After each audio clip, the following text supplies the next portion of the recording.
The massive doors of the United Species Alliance Council chamber towered over Captain James Walker as he walked inside. The room was round and huge, with seats rising up like stairs on all sides. Different alien species sat in their special areas, all looking down at the small human group entering the chamber. Walker kept his face calm, even though he could hear the whispers and see the smirks on alien faces. Next to him, his crew members Tom Miller and Linda Hayes walked with their heads held high. They were used to this treatment by now.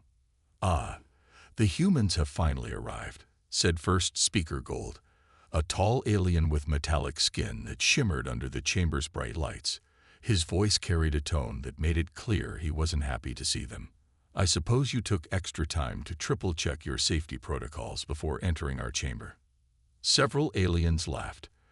A blue-skinned delegate from the warrior race of the Star Empire didn't even try to hide his disgust. "Why do we even invite them to these meetings? They spend more time checking their equipment than using it."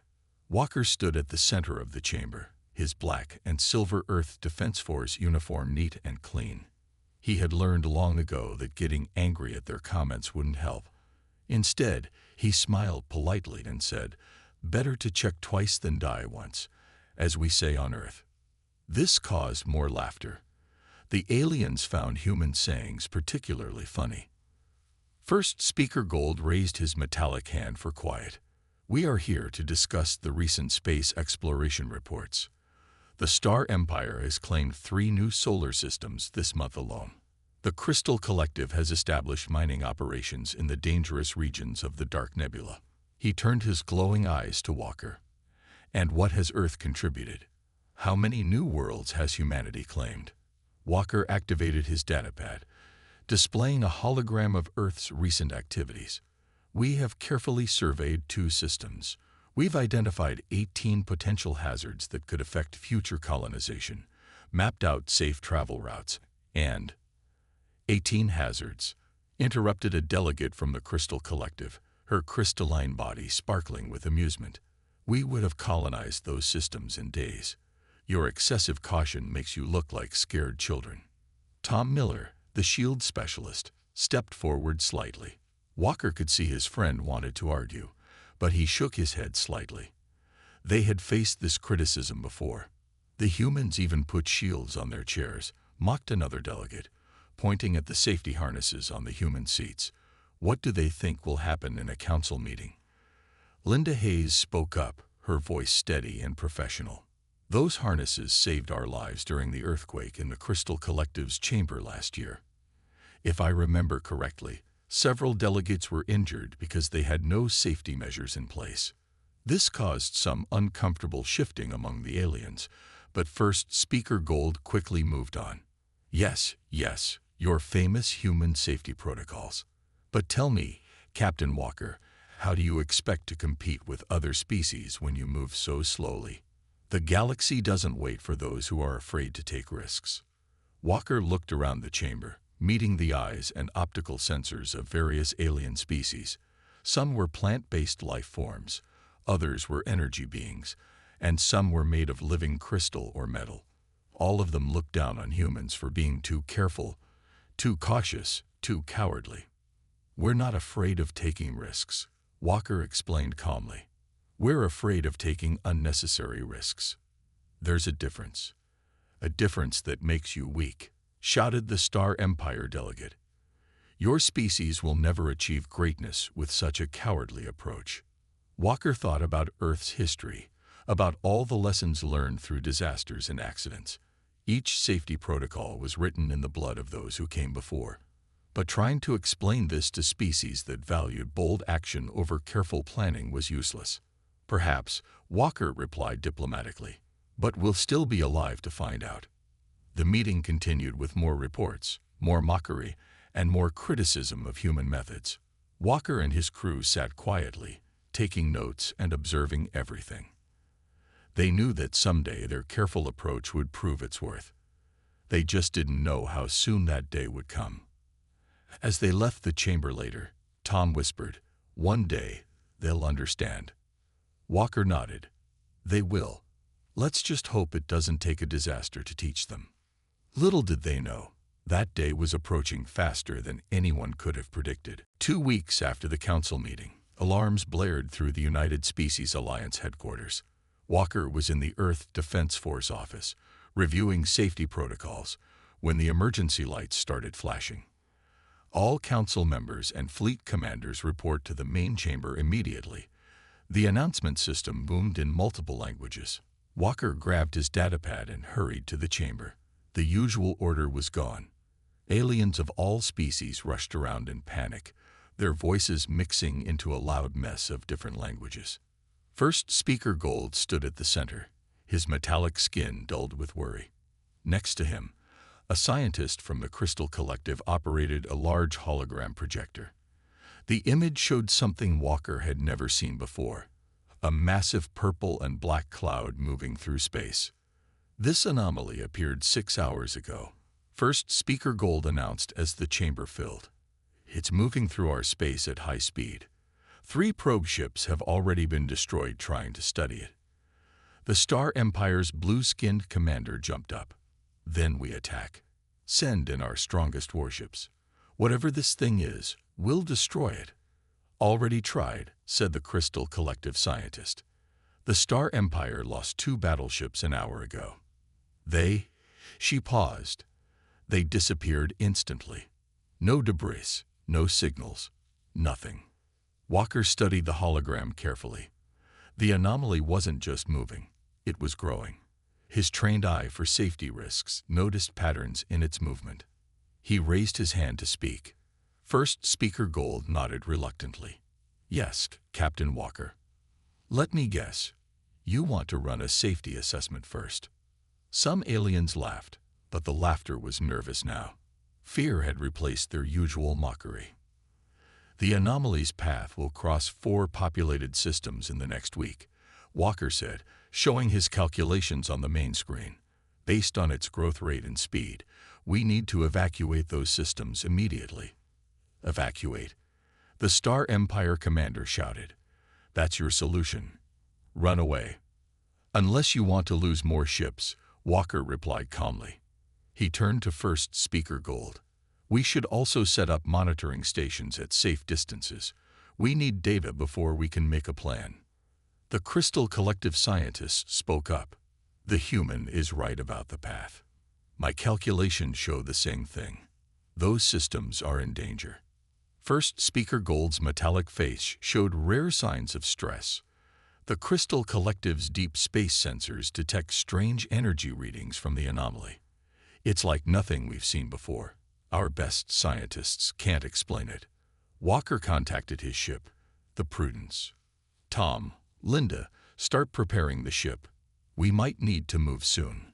More reports came in as they watched. The anomaly destroyed a small mining outpost, leaving no trace behind. The Star Empire tried to attack it again, losing 3 more ships. The Crystal Collective's attempt to communicate with it failed. This is unprecedented, First Speaker Gold admitted. None of our species has encountered anything like this. Our strongest weapons are useless. Our fastest ships can't outrun it. Our best minds can't understand it. Walker watched the hologram, noting how the anomaly's color changed slightly before each destruction event. There was a pattern there, but he needed more data to be sure. The Star Empire volunteers to lead a final attack. The blue-skinned commander declared, "We will gather our entire fleet. We die with honor. And if you fail, we lose our strongest fleet for nothing," Walker said. The chamber went quiet. We need a different approach. We need to study it, understand it. Running in blindly isn't courage, it's suicide. First Speaker Gold turned to Walker. The mockery was gone from his voice. "And I suppose humans have a better idea." Walker nodded slowly. "We might, but you'll have to trust our cautious methods, the sane ones you've been laughing at." The chamber erupted in argument. Some species wanted to fight, others wanted to flee. As they argued, the hologram showed the anomaly growing larger, its purple-black mass consuming everything in its path. Walker watched it all quietly, already forming a plan. Humanity's careful approach might be their only hope now. He just hoped the other species would accept help from the cowards before it was too late. Walker stood on the bridge of the Prudence, watching his crew work. They had spent the last 12 hours studying all the data from the destroyed ships and probes. Linda Hayes hadn't left her science station once, analyzing every piece of information they had about the anomaly. "Captain," Linda called out, her eyes fixed on her screens. "I think I found something interesting. The energy readings change in a regular pattern, like a heartbeat." Tom Miller looked up from his shield station. "Like a heartbeat? You mean it might be alive?" "Not exactly," Linda said. "But it's not just random destruction either. There's a rhythm to it, a pattern we can predict." Walker walked over to her station, looking at the data. The other species had missed this because they hadn't taken time to study the readings carefully. They were too busy trying to fight it. The ship's communication system beeped. "Captain Walker." First Speaker Gold's voice came through. "The Council demands an update. Have your careful studies found anything useful?" Walker could hear the desperation in the metallic being's voice. 2 more outposts had been destroyed in the last few hours. The Star Empire's failed attacks had cost them dozens of ships. "We're ready to present our findings," Walker replied. "And we have a plan." Minutes later, Walker stood in the council chamber again. This time, no one was laughing at the humans. Fear had replaced mockery in their eyes. "The anomaly isn't just a destructive force," Walker explained, showing Linda's data on the main screen. "It's a pattern of energy waves.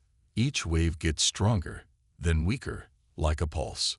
The Crystal Collective scientists studied the data. This is incredible. How did we miss this?" "Because you were too busy trying to destroy it," Tom said from beside Walker. "Sometimes you need to step back and observe before acting." Walker continued, "We believe it's some kind of ancient device, something that's malfunctioning, causing these destructive pulses, and we think we can stop it." The Star Empire commander jumped up. "Then tell us how. We'll send our remaining ships to—" "No," Walker interrupted firmly. "Your ships would be destroyed. We need a different approach. We need to get close to it, between the pulses, when it's at its weakest." First Speaker Gold leaned forward. "And how do you propose to do that without being destroyed like all the other ships?"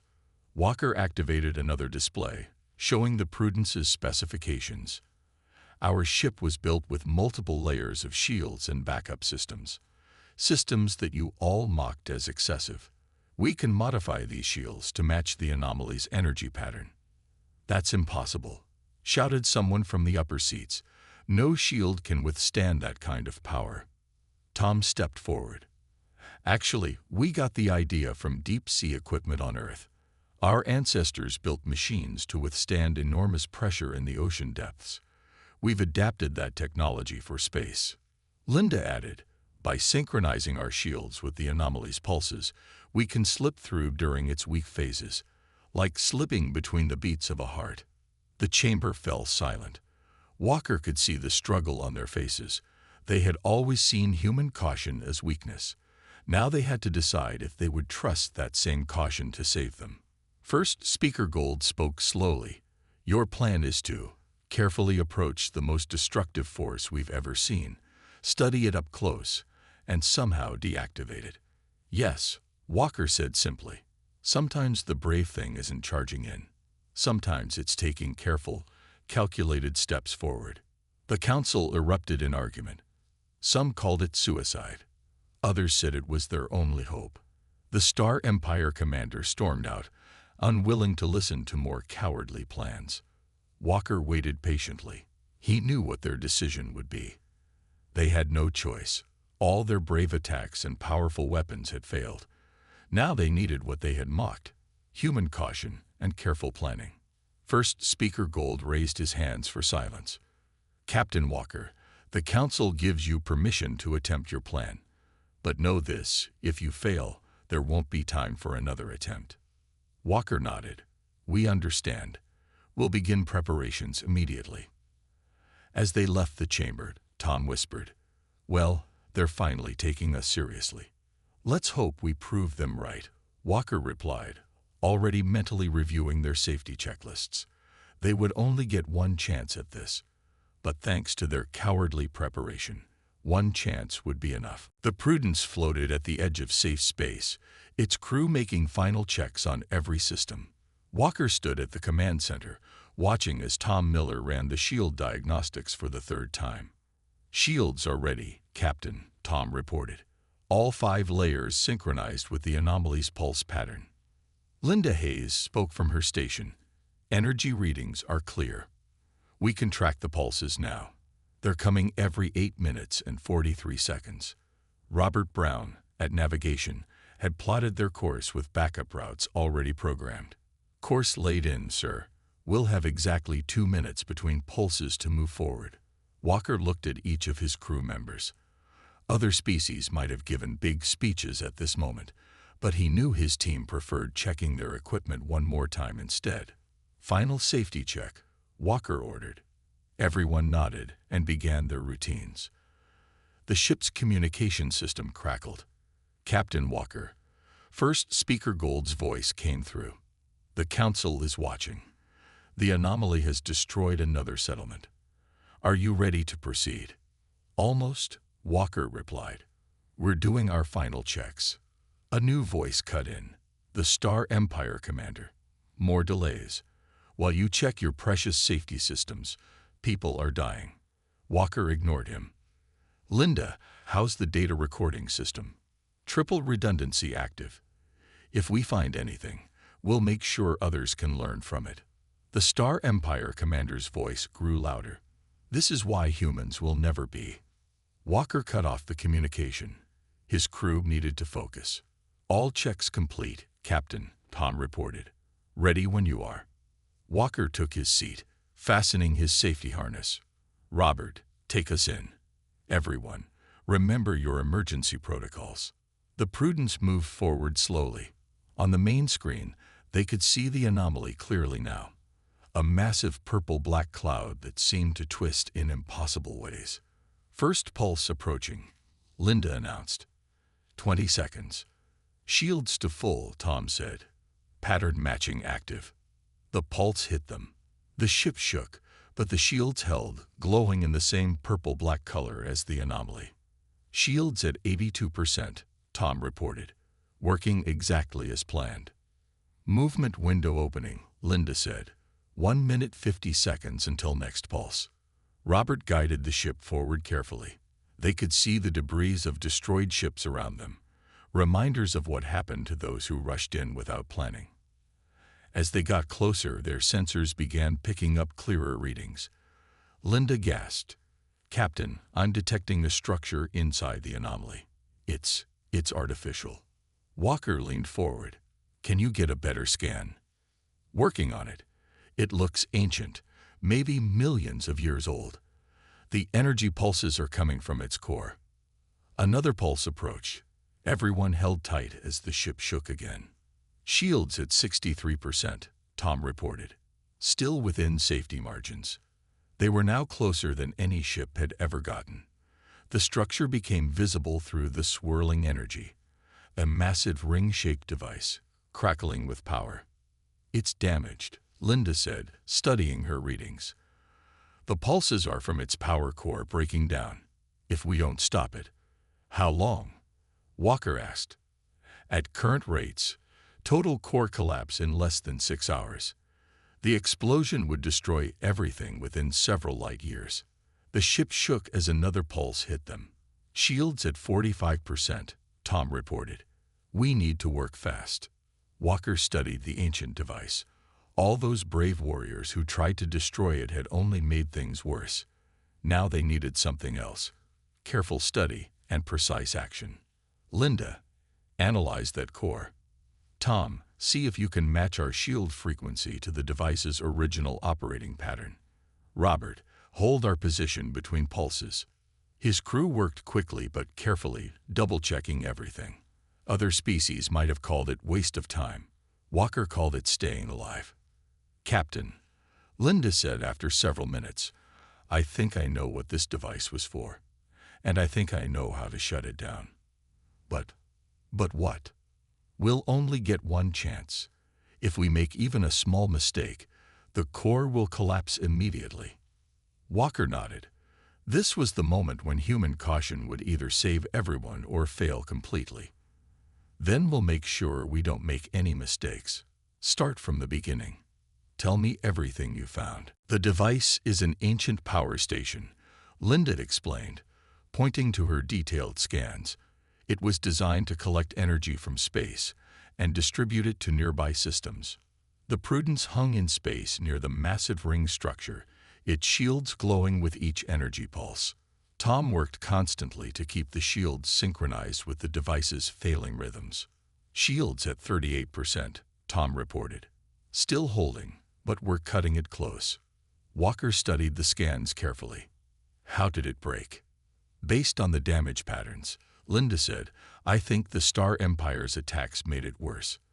The device's safety systems are trying to contain the damage by releasing energy pulses, but the containment is failing. Robert spoke from his navigation station. 5 hours until total collapse, Captain. Walker opened a communication channel to the Council. First Speaker Gold's worried voice came through immediately. Captain Walker, have you found anything? We have, Walker replied. It's an ancient power station, and we might be able to shut it down, but we'll need time to do it right. The Star Empire commander's voice cut in. Time. We don't have time. Just plant explosives and more explosions will cause an immediate core collapse, Linda interrupted. We need to power it down slowly and carefully. Walker looked at his crew. Linda, explain your plan. Linda brought up a detailed diagram. The device has emergency shutdown systems, but they're damaged. We need to activate them in exactly the right order. Like disconnecting a complex power grid piece by piece instead of just cutting the main line. How long? First Speaker Gold asked. 2 hours if we do it right, Linda said. 2 seconds if we do it wrong, and then we all die. The council chamber erupted in argument. Walker could hear different species shouting about taking immediate action, about the risk of waiting, about finding another solution. Quiet, Walker commanded. The council fell silent, surprised by his firm tone. We're doing this carefully, or we're not doing it at all. Those are the only options. Another energy pulse rocked the ship. Shields at 32%, Tom reported. Walker turned to his crew. Linda, start writing out every step. Tom, calculate exactly how much shield power we need to reserve for emergency escape. Robert, plot the safest working position for each step of the shutdown. What about backup plans? Tom asked. We make 3, Walker replied, for every step. The council listened as the human crew worked. They could hear them double-checking calculations, testing scenarios, and planning for problems before they happened. It was everything the council had mocked humans for, and now it was their only hope. Step 1 ready, Linda announced after 30 minutes of preparation. We need to send a specific energy pulse back at the device. If we match its frequency exactly, it should start the shutdown sequence. If we get it wrong, Walker asked. Immediate core collapse. Walker nodded. Then we check everything 4 times. Tom, shield status. 28%. We should do this soon, Captain. Walker looked at his crew. The fate of several star systems depended on them being careful rather than brave, on being methodical rather than heroic. Linda, explain the first step again, he ordered. Everyone listen. If anyone notices anything wrong, we stop and check again. They spent 10 precious minutes reviewing the first step. The council members watched in tense silence. Finally, Walker gave the order. Sending shutdown pulse now, Linda reported. Everyone held their breath. The ancient device flickered, its purple-black energy swirling differently. It worked, Linda exclaimed. First sequence accepted. Moving to step 2 calculations. A slight cheer went up from the council chamber, but Walker raised his hand for quiet. We have 23 more steps to go, each one just as dangerous. Stay focused. First Speaker Gold spoke softly. I understand now, Captain Walker. This is its own kind of courage. No, Walker replied, watching his crew work. This is just doing things right. Linda, explain step 2. Everyone, listen carefully. We check everything again. The ancient device pulsed in space as the human crew worked, their careful approach now the only thing standing between civilization and destruction. Step 16 complete, Linda announced. Sweat ran down her face as she checked the readings again. Device power level at 42% and dropping slowly. The Prudence had been working for over an hour, systematically shutting down the ancient power station. Each step had been checked, double-checked, and triple-checked before execution. The Council had remained surprisingly quiet, watching the humans work. Shields at 18%, Tom reported. His voice was tired but focused. We can manage 4 more major pulses before we have to pull back. Walker nodded, checking the time. They had less than 3 hours until total core collapse, but rushing now would ruin everything they'd accomplished. Linda, explain step 17, he ordered, maintaining their careful routine. Before Linda could start, alarms blared across the ship. Robert's hands flew across his navigation controls. Captain, 3-star Empire ships approaching at high speed. The Council chamber erupted in chaos. The Star Empire commander's voice boomed through the communication system. You're taking too long. We'll handle this our way. Stop, Walker shouted. The device is incredibly unstable. Any weapons fire cold. A bright flash lit up space as one of the Star Empire ships fired at the ancient device. The effect was immediate. The purple-black energy cloud swirled violently, and a massive pulse swept out. Braced for impact, Walker ordered.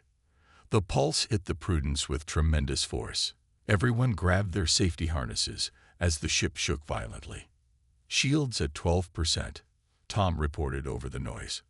Another hit like that, and we're done. Linda's voice was panicked. The device's core is destabilizing. Power levels rising rapidly. The Star Empire ships moved closer, charging their weapons again. Walker hit the communication control. First Speaker Gold, stop them now. Star Empire, stand down immediately. First Speaker Gold commanded. This is a direct order from the Council.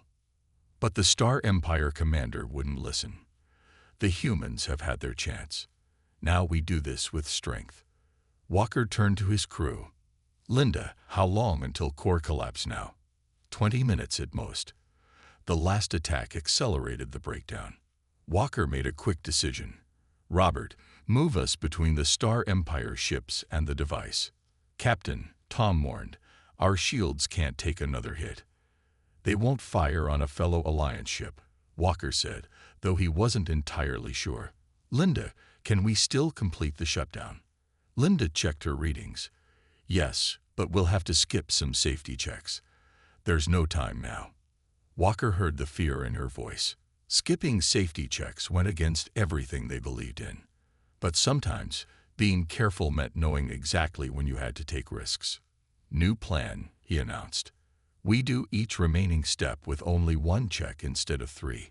Tom, divert power from everything except essential systems to the shields. Robert, keep us in blocking position. The Star Empire ships held their position, unable to fire without hitting the Prudence. The Council chamber was dead silent, watching the humans work faster than before, but still maintaining their core discipline. Step 17 ready, Linda said. Single check complete. Initiating now. The device flickered. For a moment, everyone held their breath. Step 17 successful, Linda reported. Moving to 18. They worked faster now, but not recklessly. Each step was still checked once, each action still carefully considered. The Star Empire ships continued to hover nearby, their weapons still charged. Step 19 complete, Linda called out. Only 5 more to go. Device power at 28% and dropping. Another energy pulse rocked the ship. "Shields at 8%, Tom reported grimly. Walker watched the power readings carefully. They were so close now. The careful approach that everyone had mocked had gotten them this far. Now they just had to trust that one check would be enough for each remaining step. "Linda, start step 20, he ordered. "Everyone stay focused. We're almost there." The ancient device pulsed in space, its power fluctuating dangerously as the human crew raced to shut it down safely. They had found the balance between speed and caution. Now they just had to hope it would be enough. "Final step complete," Linda announced, her voice shaking with exhaustion. "Power levels dropping to 0. The device, it's shutting down." The massive ancient structure's purple-black energy cloud was fading. The violent pulses that had destroyed so many ships and settlements grew weaker, then stopped completely. In the council chamber, nobody spoke as they watched the final readings. "Core stabilized," Linda confirmed after a long minute. "No more risk of collapse." Walker let out a slow breath. "Tom, shield status. 5%, Captain. But we won't need them anymore. The danger's past." The Star Empire ships still hovered nearby, their weapons powered down now. The council chamber erupted in cheers and celebrations. First Speaker Gold's voice came through clearly over the noise. "Captain Walker, you and your crew have saved billions of lives. The council owes you a debt that can never be repaid." Walker looked at his tired crew. Linda still double-checking the device's readings, Tom running one last shield diagnostic, Robert calculating their safest route home. Even now, they'd followed their protocols. "Thank you, First Speaker," Walker replied.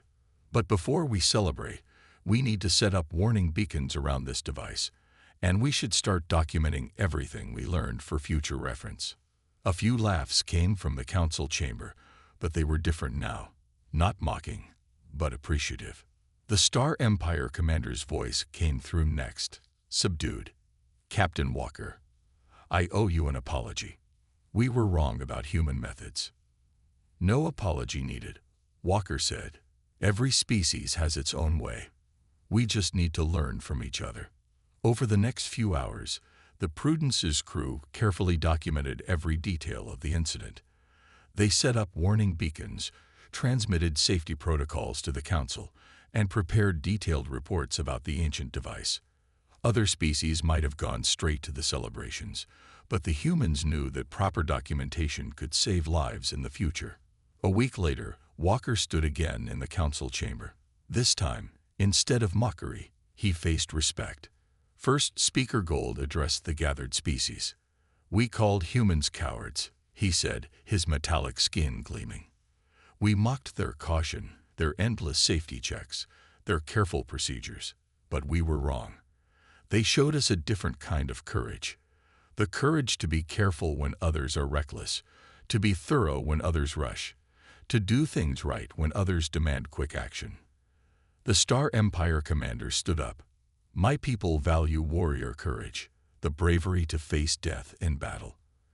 But the humans showed us that sometimes the bravest action is to step back, think, and solve problems with wisdom rather than force." Walker listened quietly, but his mind was already on the next task. His crew was analyzing data from the ancient device, looking for ways to improve their safety protocols. They had already started writing new procedures based on what they'd learned. First Speaker Gold turned to Walker. "The Council has a request, Captain. We want Earth to lead a new safety commission.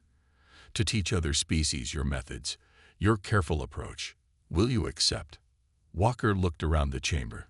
He saw genuine interest now where there had once been mockery, but he also saw that some species still didn't fully understand. "We'll help," he said, "but not to teach courage. What we do isn't about being brave or cowardly. It's about being responsible, about learning from mistakes and preventing them from happening again. Each safety protocol we have was written because someone once got hurt by not having it." He gestured to his crew. "We check things 3 times, not because we're afraid, but because we respect the dangers we face. We plan carefully not because we lack courage, but because we value life. All life, including those who mock us. The council chamber was silent for a moment. Then First Speaker Gold nodded slowly. Then teach us that, Captain Walker. Teach us the wisdom of caution. Walker smiled slightly. We'll start tomorrow. First, we need to write up proper training procedures and safety protocols for the teaching process. This time, nobody laughed at all.